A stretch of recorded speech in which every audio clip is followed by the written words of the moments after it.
তো আজ হলো 7th জানুয়ারি, আমার বাপির বার্থডে। তো এখানে আমি আর বোন মিলে কেক কিনে নিচ্ছিলাম। আর এটা হলো বাপির রাত 12টার কেক, বাট আমি রাত 12টা অবধি জেগে থাকতে পারিনি বলে সকালে অফিসে যাওয়ার আগে বাপিকে কেক কাটিং করালাম। আর এখানে বাপি তো ফু দিয়ে মোমবাতিটা নেভাতেই পারছিল না। তো যাই হোক, এখানে বাপি কেকটা কেটে নিল। কেকটা কিন্তু অসাধারণ খেতে ছিল, মঞ্জিনিস থেকে নেওয়া ছিল।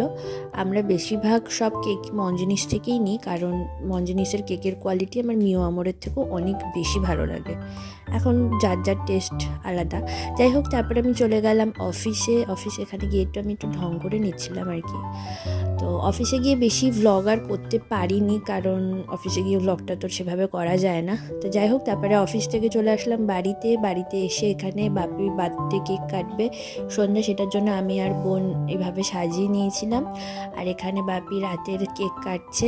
একটা কেক মা এনেছে, একটা কেক আবার আমি আর বোন গিয়ে নিয়ে এসেছি।